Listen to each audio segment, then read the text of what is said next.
Eritrean Women's Association of North America. محبر دك أنستيو إريتراويان أب سمن أمريكا. جمعية المرأة الإريترية في أمريكا الشمالية.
An Eritrean youth activist. The Eritrean youth activist Yohanna Kahase was born in Eritrea after the National Independence Day of 1993. Yohanna Kahase grew up in the Goluj region of Eritrea. Yohanna Kahase immigrated to Israel in 2010 at an early stage where she is currently living as an Eritrean refugee. Yohanna Kahase is a brilliant Eritrean youth activist and works very hard to educate and benefit her Eritrean youth in her community in Israel. ناشطة إريترية شابة من أجل العدالة في إريتريا يوهانا كحسي. ولدت يوهانا كحسي في إريتريا بعد الاستقلال الوطني عام 1993. نشأت يوهانا كحسي في منطقة غولوج في إريتريا. هاجرت يوهانا كحسي إلى إسرائيل في عام 2010 في سن مبكرة، حيث تعيش حالياً كلاجئة إريترية. يوهانا كحسي ناشطة إريترية بارعة من أجل العدالة في إريتريا، وتعمل بجد لتثقيف وإفادة الشباب الإريتري في مجتمعها في إسرائيل. يوهانا كحسي دحرنا صنت أب إرتراز تولدت من إسيا أب زبا قلوج عبيا أب نوس إدماء بهلتشحن عسرتن ناب إسرائيل تسديدة كساب زقوان زي كم سدتنيا أب إسرائيل تنبر زلا من إسيا. سلام بمهنيات أنصار عمد دك نسيت زلبر الكوسكاس عالم لخي زارب متي زلوه خاب زعبا إسرائيل سمي يوهانا كحاسي بهال زنوبرو لهاجر كا إسرائيل عدا سلستولوكي حجهم زارب له متي زلوه عمد أبدك نسيو زقبر إرترا مالتي أو وشت عندك أني زارب متي قدامي تقرصو بناي وشت مالتي تقدامي تطنقي ናይ ዓመፅ ጓል ኣንስተይቲ እቲ ዝወርድ ብሰንኪ ስደትን ኩናትን እዩ። ኣብ ስደትን ኩናትን ቀንዲ ድውሕ ዝጉድኡኻ ደቂ ተባዕትዮ እዮም። ደቂ ተባዕትዮ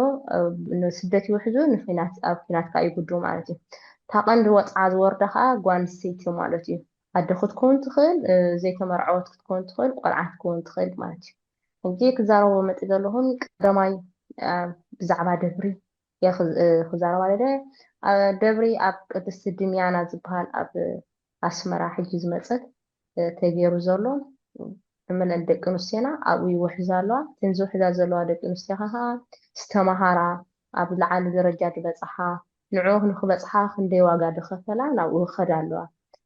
ቀደም ዝነበረ ደንቢ ዝኽየድ ዝነበረ ዝኸዶ ዝነበራ ዓባያታትና ማለት እዩ ወሊደን ወዲአን ኣሰብኡተን ዝተጎድእዎን ኣብ ኩናት ይጉድእዎን ብሕማም ይኸዱ ካብ ናብ ካልእ ሰብኣይ ክኸይድ ብዝብል ኣምር ንገዳም ይኸዳ ነይረን ይፍልሳ ማለት እዩ ናይ ሕጂ ግን ብሰንኪ ስደት ዘምፅኦ ብሰንኪ ኩናት ዘምፅኦ ናይ ደቂ ኣንስትዮ ናይ ደቂ ተባዕትዮ ብሰንኪ ስርዓት ኣተሓሕዛ ዘን ደቂ ኣንስትዮ ብዘይ ሓሰብኦ ናብ ደብሪ ይኸዳ ኣለዋ ናብቲ ደብሪ ዝኸዳ ከዓ ዝተምሃራ ማለት እዩ ሓንቲ ጓል ኣንስተይቲ ዝተምሃረት ሕብረተሰባ ክተንቅሕ ክተገልግል ዝግባእ እንታይ ትኾን ኣላ ናብ ደብሪ መኒና ትኸይድ ኣላ ማለት እዩ እዚ ነዚ ክሰምዖ ትደልይዎ እንተኮንኩም ከዓ ኣብ ልሳን ተዋህዶ ትብል ቻነል ክሰምዕዎ ትኽእሉ ኢኹም ብሓፂሩ ብምሉእ ኣብኡለኩም ዝኸፍአ ብርሰት እዩ ዘጋጥመና ዘሎ ናይቲ ሕብረተሰብ ማለት እዩ ካልኣይቲ ከዓ ክገልፃ ዘደለኹ ከዓ ኣብ ዞባ ጋሽባርካ ዘጋጥም ዘሎ ደቂ ኣንስትዮ ዓመፅ ማለት እዩ ዓመፅ ክንብሎ ከለና ስጋዊ ዓመፅ ዘይኮነስ ኩሉ ነገር ዝፀቕጥን እታ ጓል ኣንስተይቲ ዝወርዳ ማለት እዩ የገልገለ ኣብኡ ከዓ ብሰንኪ ስደት ዘምፅኦ ኣብቲ ናይ መብዛሕትኡ ናይ ጋሽባርካ ድመፀብ ሓንቲ ዓዲ ማለት እዩ ብሰንኪ ስደት ብምሉእ ኣብ ሃይማኖት ተኣቲ ዘይኮንኩን ወይ ሙስሊም ክርስቲያን ክብል ዘይኮንኩን እቲ ቀንዲ ዓመፅ ናይታ ጓል ኣንስተይቲ ዝወርዳ ዘለኹ ክገልፆ ስለ ዝደለኹ ንሃይማኖት ክፈላለዩ ክዛረብ ዘለኹ ከይመስለኩም ኣብዚ ብዙሓት ኣመንቲ ክትህሉ ስለትኽእሉ ዘጋጥም እቲ ንዓይ ዝዛረብ ዘሎ ኣንፃር ናይታ ጓል ኣንስተይቲ ዝገጥማ ዘሎ ዓመፅ ንዕኡ ንክኹንን ንክዛረብ ንክገልፅ ኢለ እየ ዝዛረብ ዘለኹ ሕጂ ጋጢሙ ዘሎ እቲ ብምሉእ እቲ ስደት እቲ እናጋጢሞን ዘሎ ክርስቲያን ደቂ ኣንስትዮ ብምሉእ እቲ ክርስቲያን ተባዕታይ ከዓ ኩሉ ስደት ምስ ወፀ ኣብኡ በይነን ምስ ተረፋ ካብ ሙስሊም ይወልዳ እሞ እተን ሙስሊም ከዓ ኣይጠርነፎንን ካብ ሓደ ዘይኮና ካብ ክልተ ሰለስተ ይወልዳ ሓንቲ ጓል ኣንስተይቲ ከምዚ ከማይ ኣነስ ካብ ሰለስተ ገለ ይወልድ ኣይክበንን ይኸዱ ገሊኦም ከሰላ ይኸዱ ናብ ሱዳን ማለት እዩ ሕጂ ኮፊናት ኣሎ ከምኡ ኢሎም ይኸዱ እቲ ቀንዲ ሽግር ኣጋጢሞን ዘሎ ወሊዶም ሙለን ምስአን ኣይነበሩን ፀቕጢ ናተን ከይኣኽለን ሕጂ ከዓ ፀቕጢ ናይ ስድራ ቤትን ናይ ሃይማኖታውያን ማለት እዩ እዘን ሰባት እዚአን ካብ ሙስሊም ምስ ወለዳ እንታይ ተባሂለን ኣብቲ ዓዲ ኣብ ቤተክርስትያን ማለት እዩ ተነዴታት ታይሎሞን ደቂ ሆን ካብ መስሊም ስለዝወለዳ እዚ ከዓ ታቦትና ከራክሳልና ስለትፈላ ወይ ደቂ ክንምረፃ ወይ ቤተክርስትያን ምረፃ ተባሂለን ተነዴታት ማለት እዩ ከምዚ ኣነስ ካብ ሙስሊም ስለወለድኩስ ነደይስ ወይ ደቂ ጓል ክምረፂ ንዮሃና ጓል ክምረፂ ወይ ከዓ ቤተክርስትያን ክመለስ ሳለም እንትኾን ክሲ ንዮሃናስ ካብ ገዛ ክውፅያ ምስ ጓላ ወይ ከዓ ምስ ወዳ ማለት እዩ ከምኡ ተባሂለን እተን ገሊአን ካብ ሕብረተሰብ ከይንፀላ ክብላ ወይ ከዓ ካብ ቤተክርስትያን ከይብላ ክብላ ውሕዳተን እኳ ሓራይለን ደቀና እታ ካልእ ግን ኣብየን ክልተ ደን ገለ ዝኾና ብልብሎ ተን ካልእ ግን ኣብየን ብዙሓት እየን ተን ካልእ ግን ኣነስ ምስ ጓለይ ቤተክርስትያን ይትረፈን ገለ ኢለን እንታይ ኮይነን ምስ ደቀን ኮፍ ኢለን ሕጂ ከምኡ ክኸውን ከሎ ግን ተነፅሎ ናይ ሕብረተሰብ ይርዳእኩም እታ ጓል ብዝገበረቶ በዲያ ዝወልዳ ናይ ዋላ ቤተክርስትያን ዝግደፎ ዳ እምበር ክትኣቱ ክትወፅእ ስሆን ከምዚ ተደቃላ ከምዚ ስለዝወለድኪ ኣነ ተዋሪድ ርስን ክኽል ዝበሃል ኣሎ እታ ጓል ኣንስተይቲ ዝኩሉ ደራዕ ይወርዳ ኣሎ ጭንቀት እዚ ሰብኣዊ ምግሃስ ማለት እዩ ጓል ኣንስተይቲ ስለዝኾነት እምበር እቲ ወዲ ተባዕታይ ዝወለደላ እኮ ስድሩ ከምኡ ኢሎም ኣበሰጭውን ተመሊሶም ዳጅግና ይብልዎ እምበር ጓል ኣንስተይቲ ስለዝኾነት ወይ ከዓ ወዲ ትግርኛ ተዝኾን ካብ ጓል ሙስሊም ተዝወልድ ከምኡ ኢሎም ኮይኖም ይነፀልዎ ግን ጓል ኣንስተይቲ ስለዝኾነት ግን ኩሉ ግዜ ጥቕጥቲ ስለዝኾነት ጓል ኣንስተይቲ ኩሉ ግዜ ደራዕ ስለዝወርዳ ግን እንታይ ኮይና ኣላ ትባሳጮ ቀዳማይ በቲ ናታ ኣድያ ትበሃል ወይ ከዓ ናታ ሕብረተሰብ ማለት እዩ ካልኣይ ከዓ ሃይማኖት ማለት እዩ ሳልሳይ ከዓ በቲ ዝወለደቶ ባታ ንዓ ዘጋጥማ ማለት እዩ ራብዓይ ከዓ ብድኽነት ናበረሻ ኩሉ ብሰንኪ ኩናትን ብሰንኪ ስርዓት تسعان شمنتن ميتاوت دخاي تبلكم مجنان يكون السخاء اللواري بسنك بسجت عمران ستن كفالوا نفسن زطفالوا دك انجدي فن زطفالوا نسنتن دك نسيو ما بسنك زي مالتي تي تزغبرو ما راح تهي مالتي ناكم تاش مخاتي ليكم كنت بسنك زمتاي سنك تاغوان سيز لزغون درع زقول زوردا درع تاي كوينو لكن دي شجرن معات من غيرينكا دق اندربينكا دوصالوا ኢትዮጵያ ድዩ ዋላ ናብ ኣስመራ ገለን ገፀን ዝኸደ ከዓ ኣለዋ እዚ ወፅዓ ማለት እዩ ታጓ ኣንስተይቲ ዋላ ዳ ዓመፃዊ የጋጥማሊ ከምዚ ዓይነት ባህላዊ ዓመፅ ከዓ ኣለዋ መሰላ ከዓ ተጋሂሱ ማለት እዩ እዚ ኣብ ኤርትራ ኣጋጢሙ ዘሎ ማለት እዩ ሳልሰይቲ ከዓ ኣብዚ ዘለኹ ሃገር ማለት እዩ ብሓፈሽኡ ስደት ንገልፆ መዓት ደቂ ኣንስትዮ ዝርድአለን ሰብ ዝስእና ኣለዋ በቲ ብኩኦን ደባሳጭዎን ደቂ ተባዕትዮ ኣለዋ ድዕመፃ ኣለዋ በቦታተን ብሕዋተን ድዕመፃ ኣለዋ ምስ ተመርዓዋ ብኡ የባሳጭዎን ሰብኡተን ካልኣይ ከዓ ዝወለዳ ከዓ ኣለዋ ኣብ ሊብያ ኣብ ሲና ዝወለድኦም ዝዕበይኦም ካሉ ኣቦኡ ደይፍለጥ ብመድሃኒት ከይተረፋ ዝድቅሳ ከዓ ኣለዋ እዚ ከዓ ወፃ ማለት ናይ ተጓ ኣንስተይቲ ማለት እዩ ካልኣይ ከዓ ከምኡሎ ካልኣይ ከዓ ምስ ኣብዚ እቲ ቀንዲ ትሽግር ስደት እንዲጠንቁ ኣነ ኣብዚ ምስ ወሊድ ኣለኹ ኣነ ኮብ ዓደይ ከቢረ ክወልድ እዩ ዝግባአኒ ትጠንቂ ግን እንታይ ትጠንቂ ግን ብሰንኪ ስደትን ፒናትን ዘምፅኦ ኣነ ብዚ ወዲኦ ኣለኹ ከምዚ ከማያ ዝዓዲ ዘለዋ ኣለዋ ከዓ ሲንግል ማም ኮይነን ዝነብራ ከዓ ኣለዋ ኣብዚ ዓዲ ንሕና ኣብ ናይ እስራኤል ማለት እዩ ዘይሕጋውያን ስደተኛታት ኢና ንበሃል ዘይሕጋውያን ስደተኛታት ምስ ተባሃልና መሰልና የብልና እታ ጓል ኣንስተይቲ መሰል የብላን ወድን ተሃሪሞዋ ከኣስርዎ እዮም ዝጎዩ ሰብኣያን ተሃሪሞዋ ማለት እዩ ፈላልዮም ቶም ቆልዑት ወስዱ ኣብ ናይ ቀለብ ግን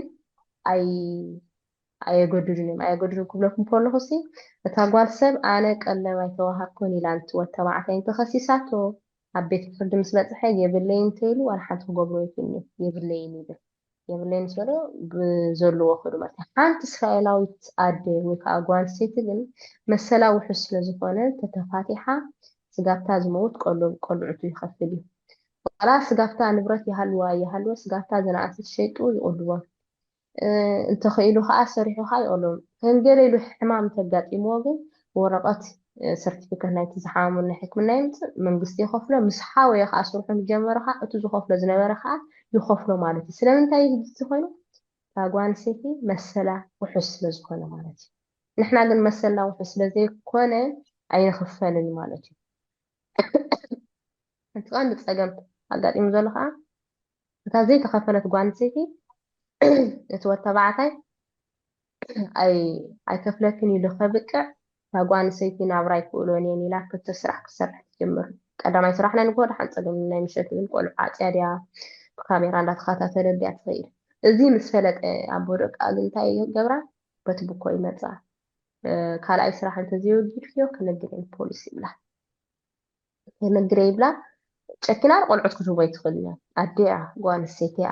ውላዳ ኣሕሊፋ ደቂ ኣሕሊፋ ትባይትነ እንታይ ደኣ ዕረ እንዳጣዓማ ዒፍ እንዳበለት ትጓዓዝ ማለት እዩ እዚ ኩሉ ደራዕ ዝወርዳ ዘሎ ጓል ኣንስተይቲ ስለዝኾነት እያ ወዲ ተባዕታይ ተትኾን ከምኡ ምኾነት ኦኬ ኢላ ሓደ ስራሕ እንዳሰርሐት ትኸይድ ማለት ተሃለት ብርፎ ሓደ ስራሕ ሰሪሕካ ከዓ ኣይከኣልን እንታይ ደኣ ስና ንኺሳ እዚ ኩሉ ደራዕ ተሰኪማ ትኸይድ እዚ ሕጂ ብምሉእ ዝገልፆ ዘሎ ከዓነ ዓመፅ መብዛሕትኡ ደቂ ተባዕትዮ ዓመፅ ጓል ኣንስተይቲ ክበሃል ከሎ ግሰት ናይ ስጋ ይመስሎም ማለት እዩ ኣይኮነን ግን ስናምራዊ ዓመፅ ዝኩሉ ስናምራዊ ዓመፅ እዩ ዝገልፆ ዘለኹ ዝኩሉ ክገልፆ ዘለኹ ስናምራዊ ዓመፅ እዩ ዝኸፍአ ከዓ ስናምራዊ ዓመፅ እዩ ናብ ወለዶ ስለ ዘስፋሕፍሕ ማለት እዩ ሕጂ ዝኩሉ ኣጋጢምዋ ዘሎ ጓል ኣንስተይቲ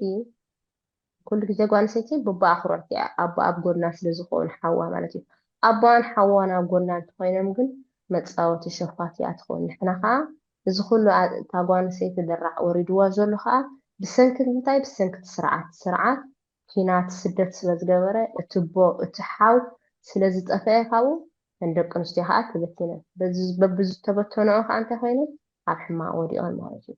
ሓንቲ ጓል ኣንስተይቲ ስልጥንቲ ዝኾነት ጓል ኣንስተይቲ ስልጡን ሕብረተሰብ እያ ተምፅእ ጓል ኣንስተይቲ ሓያል ተኮይና ንሰብኣይ ኩሉ ግዜ ዕጥቁ እያ